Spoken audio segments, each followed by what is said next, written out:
গল্প। সেই সকাল থেকে না খেয়ে না ঘুমিয়ে এত বেলা অবধি এতখানি জমিতে খামচালাম, কিন্তু মোহর কই? কোথায় সেই সোনার টাকা? কে শেষ পর্যন্ত পেলাম সোনার ফসল? জানতে হলে শুনতে হবে। হর্ষবর্ধন গোবর্ধনকে ডাক দিলেন। আয় গোবরা, আজ আমরা বন মহোৎসব করি। আয়। আজকে বন মহোৎসব? আজ কি ভাই ফোটার দিন নাকি? গোবরা তো অবাক। ভাই ফোটার সঙ্গে বন মহোৎসবের কি? হর্ষবর্ধনও কম অবাক হন না। ভাইদের নিয়ে বনেদের উৎসব, সে তো ভাই ফোটার দিনই হয়, আমি জানি। গোবরা প্রকাশ করে। তুই একটা হা মুখ্য। হর্ষবর্ধন রেগে যান। আরে হতভাগা, সে হলো বয়ে ওকার বন, আর এই বন হলো ব আর ন। ঢুকলো তোর গোবর ভরা মাথায়? ব আর ন। গোবর্ধন মাথা চুলকোয়। হ্যাঁ, এই বনের মানে হলো অরণ্য, গাছপালা, বিটবিদ্রুম। বুঝেছিস এবার? দুরুম শুনে একটু ভড়কে গেলেও গোবরা বোঝবার চেষ্টা করছে। এমন সময় তার দাদা আরেকটি প্রশ্নবাণ ছাড়েন। কি করে ফল লাভ হয় বলতো? ফল লাভ? পরিশ্রম করলে ফল লাভ হয়, কেনা জানে? আরে আরে, সে ফল নয়, যে ফল গাছের ফল। আম গাছে, জাম গাছে, কাঁঠাল গাছে ফলে থাকে। আম, জাম, কাঁঠাল এই সব ফল কি করলে হয়? আমি কি করে বলবো? গোবরা বলে। সে তোমার ওই গাছেরাই জানে। গাছেরা তো জানবেই, কিন্তু আমাদেরও জানতে হবে। বাগান করলে সেই ফল লাভ হয়।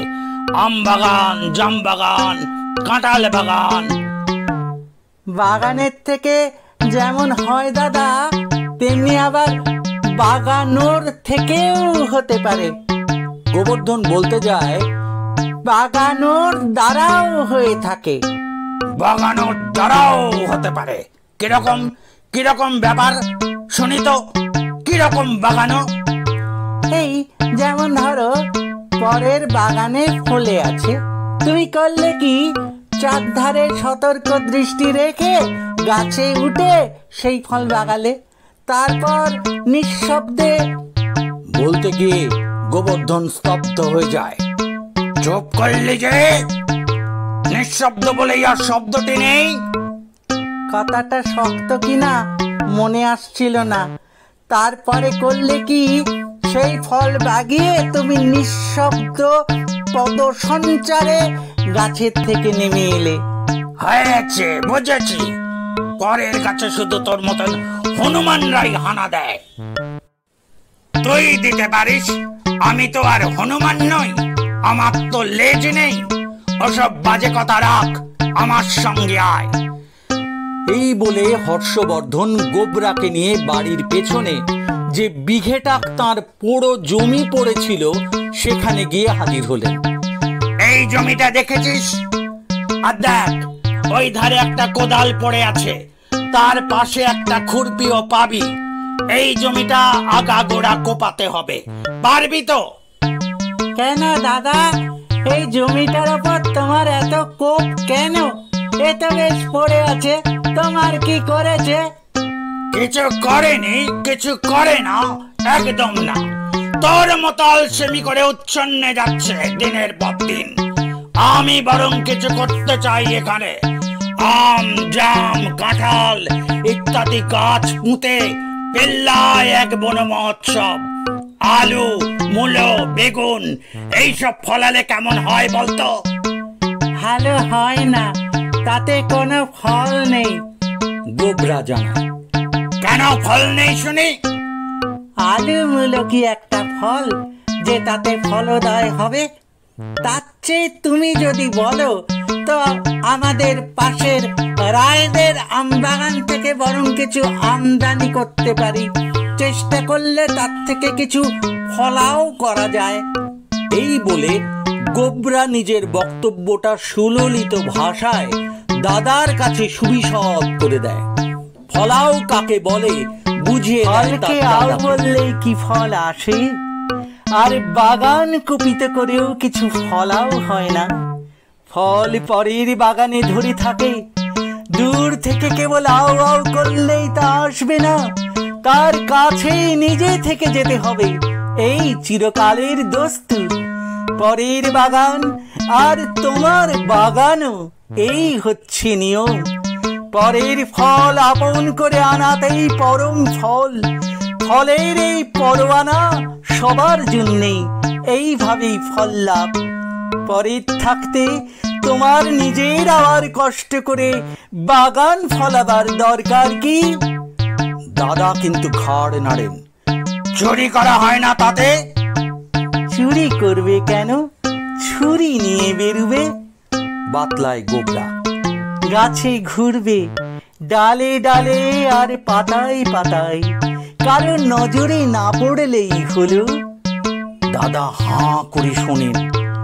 তারপর ডাঁসাই হোক আর পাকাই হোক, আম দেখো আর কাটো, চাকলা ছাড়াও আর চাকলাগুলো পেটের মধ্যে চালাও। চালান দাও শটান, কোথাও কোনো চিহ্ন রেখো না। নিজের গায়ের ভেতর বেমালুম সব গায়েব করে ফিরে এসো। হাতে করে না আনলেই তো হলো, ধরা পড়লেই তো চুরি। কিন্তু হর্ষবর্ধনের সেই এক কথা, আমের আমার কাজ নেই, এতখানি জমি বিফলে যেতে দেব না। আলু ফলাবো আমি, আমাকে আলু ফলাতে হবে। আলু তো তোর গাছের ডালে ফলে না। গোবর্ধনকে তিনি বলতে যান। কিন্তু আমি ছোলার ডালে দেখেছি যে। গোবর বাধা দিয়ে বলে, জ্যাঠাইমা বাপের বাড়ি চলে গেলে জ্যাঠামশাই নিজেই রেঁধে খেতেন তো, ডালের মধ্যে আলু ছেড়ে দিতেন। বলতেন, তোর ওই আলু ভাতে ভাত না দিয়ে ডাল দিলেই ভালো হয়। ডালের আলু ভাতেই খেতে ভালো, আবার খিচুড়ির আলু ভাতে খেতে আরো ভালো। এই কথাই বলতেন আমাদের জ্যাঠামশাই। জ্যাঠা, তোকে আর জ্যাঠামো করতে হবে না, যা বলছি কর। এই ধর কোদাল, এই নে খুরপি। আমি এখন ঘুমোতে চললুম। বিকেলে উঠে যেন দেখতে পাই গোটা বাগানটা তুই কুপিয়ে রেখেছিস। আর কিছু না বলে দাদা পিছু ফেরেন। গোবর্ধন কোদাল নিয়ে পড়ে, কষে একটা কোপ মারে মাটির ওপর। তার সমস্ত রাগ বাগানের ওপর এক কোপে ঝেড়ে দেয়। এই চা বলে পর মুহূর্তেই সে এক চিৎকার ছাড়ে। হর্ষবর্ধন কয়েক পা গেছলেন, ফিরে এলেন আবার। দেখলেন গোবর্ধন এক কোণে এক খাবলা মাটি তুলে ফেলেছে। সেই সঙ্গে আর একটা জিনিস দেখতে পেলেন, খাবলানো মাটির গর্তে চিকমিক করছে। কি এটা? মা, এ যে মোহর রে! তিনি প্রায় চেঁচিয়ে উঠলেন, সোনার টাকা কোথায় পেলি রে? দেখতেই তো পাচ্ছ, এই গর্তের ভেতর। আকবরী মোহরই হবে হয়তো। এখানে এলো কি করে? তা আমি কি করে জানবো? আমি তো একটা কোপ মেরেছি কেবল, আর তারপরে এই। বুঝতে পেরেছি, বাদশাহী আশরফি। আগেকার লোকেরা চোর ডাকাতের ভয়ে সোনা দানা মাটির তলায় পুঁতে রাখতো। তখন তো আর ব্যাংক ছিল না এখনকার মতন। ও, আরো আছে নিশ্চয়। গোবরা আন্দাজ পায়। এই মাটির তলায় আরো আছে মনে হচ্ছে। আছেই তো, চারধারেই আছে, স্বভাবতই আছে। হর্ষবর্ধন বলেন, লুক্কায়িত ভাবে রয়েছে, কুপিয়ে তুলে নেবার অপেক্ষা কেবল। তাহলে আরো কোপাই, কি বলো দাদা? না না, তোকে আর কোপাতে হবে না। অনেক কোপচেছিস, এখন যা, একটু গড়াগে যা। বিকেলে ঘুম থেকে উঠে তখন আবার কাজে লাগিস, কেমন?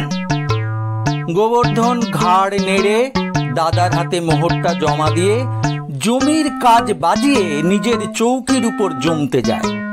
জমিদারির চেয়ে চৌকিদারি তার কাছে বেশি আনন্দের। তারপর লম্বা একটা ঘুম লাগিয়ে ওঠে সেই বিকেলে। উঠে উঠোন থেকে মুখ বাড়িয়ে দেখে তার দাদা নিদারুণ কোপে জমি কুপিয়েই চলেছেন। সারা জমিটায় কোনো ধার আস্ত রাখেননি, আগা পাঁচতলা ক্ষতবিক্ষত করে ছেড়েছেন। কি দাদা করেছো কি? বাগানটার কোথাও যে তুমি বাকি রাখোনি, আমি তাহলে কোথায় হাত দেব দাদা? আর হাত দিয়ে কি হবে? কি করবি হাত দিয়ে? তারপর আর একটা মোহর বেরোয়নি, করুণ স্বরে জানালেন হর্ষবর্ধন। সেই সকাল থেকে না খেয়ে না ঘুমিয়ে এত বেলা অব্দি এতখানি জমি তো খামচালাম, কিন্তু আর মোহর কই? দাদার দীর্ঘ নিঃশ্বাস পড়ে। কোথায় সেই সোনার টাকা? শোনার জন্য ভাবনা কিসের দাদা? এইবার তোমার কৃষি বীজ ছড়িয়ে দাও, ফসল আরো ফলাওয়ের সরকারি ইস্তাহারটা নিয়ে আসবো, তাতে যা যা বলছে তার তার বীজ ছড়িয়ে দাও এখানে, তাইলেই তোমার সোনার দুঃখ ঘুচবে, এই জমিতেই সোনা ফলবে, দেখে নিও। এই বলে দাদাকে সান্ত্বনা দিয়ে গোবরা নিজের হাত বাড়ায়। এখন আমার মোহরটা দাও তো আমাকে। তোর মোহর মানে? আমার জমি থেকে উঠলো আর তোর মোহর? আমারই তো। আমার অন্নপ্রাশনের সময় জ্যাঠামশাই যে মোহরটা আমায় দিয়েছিলেন মনে নেই? এতদিন আমার কোমরে ঘুনসিতে বাঁধা ছিল, আজ কোদালের এক কোপ পড়তেই ঘুনসিটা কটাং করে ছিঁড়ে খসে পড়ল মোহর। গল্পটা ভালো লাগলে লাইক করবেন, শেয়ার করবেন আর সাবস্ক্রাইব করবেন, কেমন?